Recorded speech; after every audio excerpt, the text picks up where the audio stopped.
Hi guys, welcome to my channel Subhash Sars Classes. Today we are moving towards the proof of law of linear momentum, the law of conservation of linear momentum, which can be derived from Newton's third law of motion. You know, Newton's third law of motion talks about actions and reactions. When force is acted upon a body, the body also reacts. If you push a body, the body will also counter push you. So if there are two bodies A and B, A is pushing the body B, then B is also pushing back the body A. If force A is exerting a force on B, we can call it force on B due to A, and when the B reacts, it is the force on A due to B, so it is FAB. So what is the relation between FBA and FAB? FBA, if it is the force on B due to A, and FAB, if it is the force on A due to B, then FAB and FBA should be equal and opposite in direction. They must be equal in magnitude and opposite in direction. This is Newton's third law of motion. And how can we derive the law of conservation of linear momentum from this third law of motion? Let us try. So let us consider an example in which there are two bodies, say A and B. I have made the picture earlier, the figure earlier, so that I can save your time, your costly time. So let us consider that there are two bodies A and B. They are moving with two different velocities. The first one is moving, A is moving with a velocity u1, the second with a velocity u2, and provided u1 should be larger than u2. Why? Because we want them to collide with each other. Suppose B is the thief and A is the police, and the police moves at a speed 30 km per hour and the thief at a speed 40 km per hour. Will the police ever reach the thief? Never in this life. So actually the police need to have a speed larger than the thief. So in this case, let us find that B is the thief and A is the police, and the police wants to nab the thief at a certain time.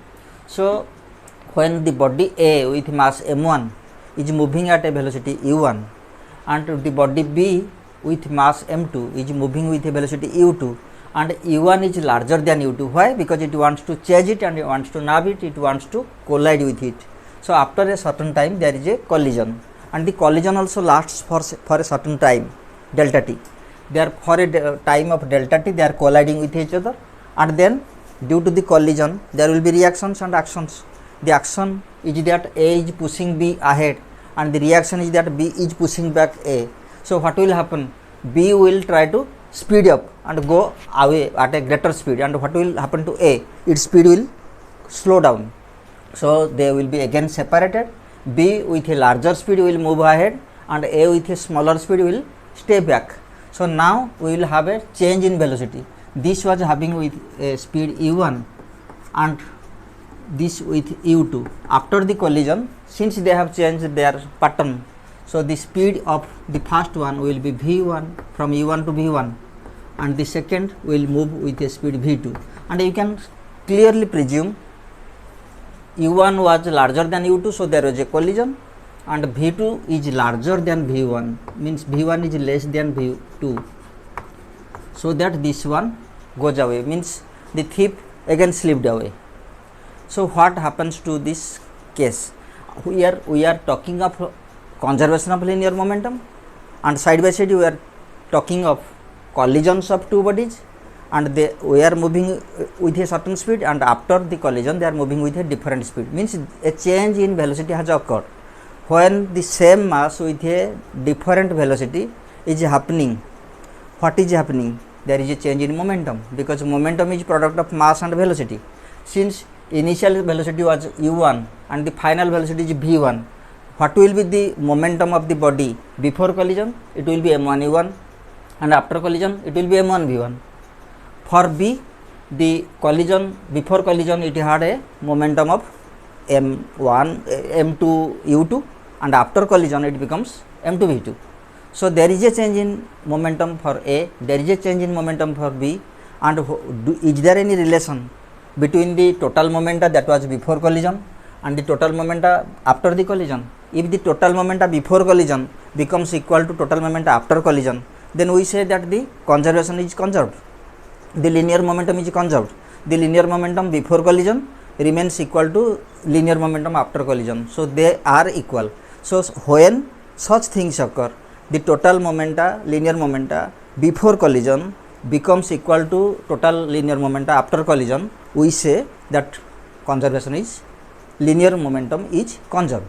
So linear momentum will be conserved only when the total momenta before collision will become equal to total momenta after collision. So let us go for the mathematical test, the mathematical observation.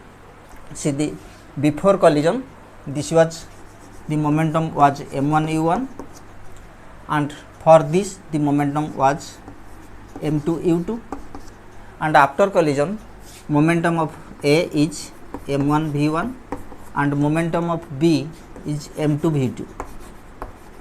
We need to prove that the total momenta after collision this much and total momenta before collision this much, whether these two are equal or there is a change in it. If there is a change in it, then the conservation of linear momentum is not going to be proved, and if they become equal, then we are going to prove it. So now we are first thinking of the Newton's third law, because we want to find Newton's third law of motion proving law of conservation of linear momentum. Whether Newton's third law of motion can prove law of conservation of linear momentum, this is our motto, this is our target. So first of all, we know that when there is a body colliding with another body, suppose a body B is here, a body A is moving and they are colliding.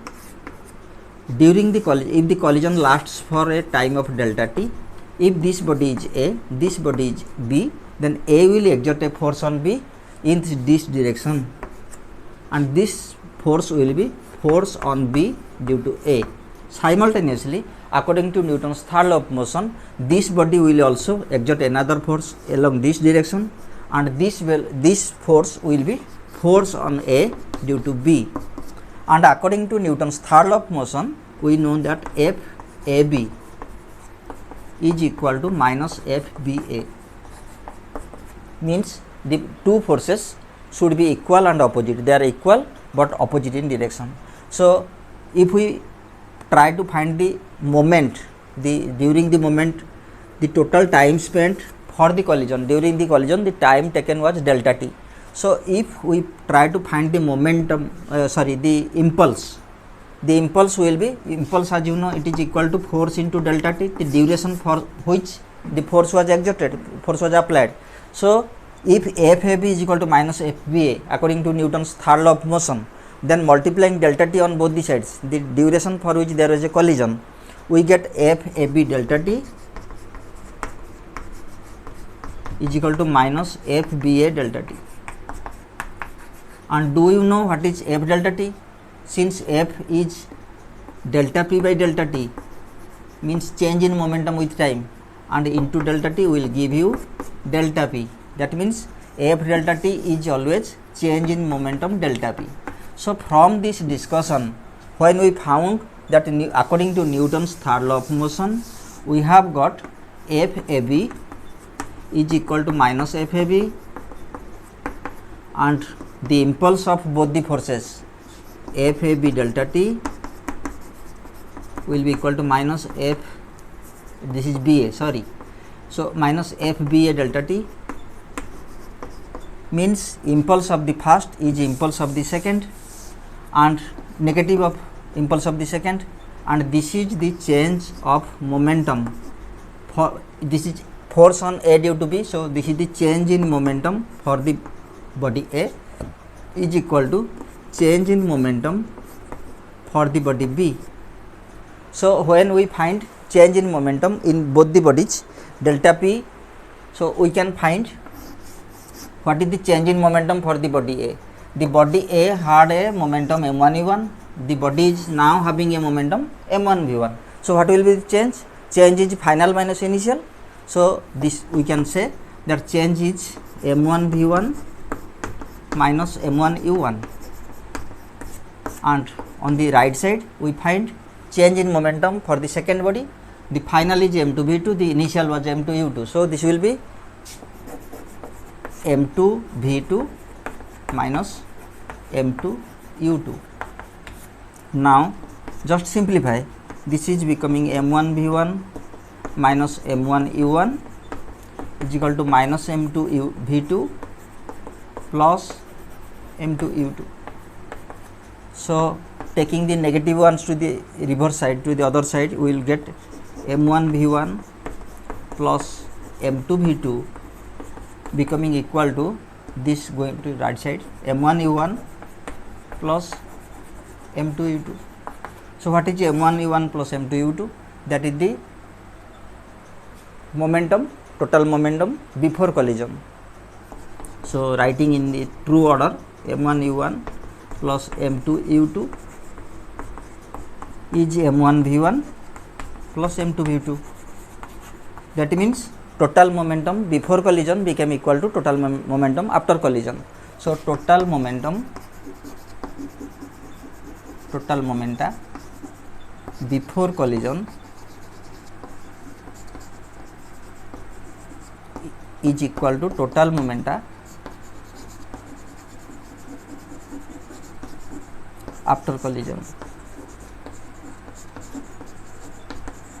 That means there has been no change in total momentum. So total momentum remains constant. That means linear momentum, total linear momentum remains conserved. So this proves the conservation of linear momentum that has come from Newton's third law of motion.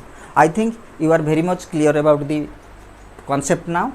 The conservation of linear momentum can clearly be found out from Newton's third law of motion.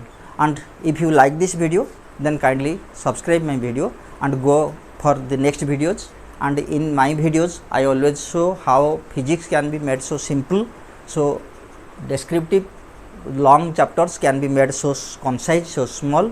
And in this section you can also in these classes you can also come for your clarity.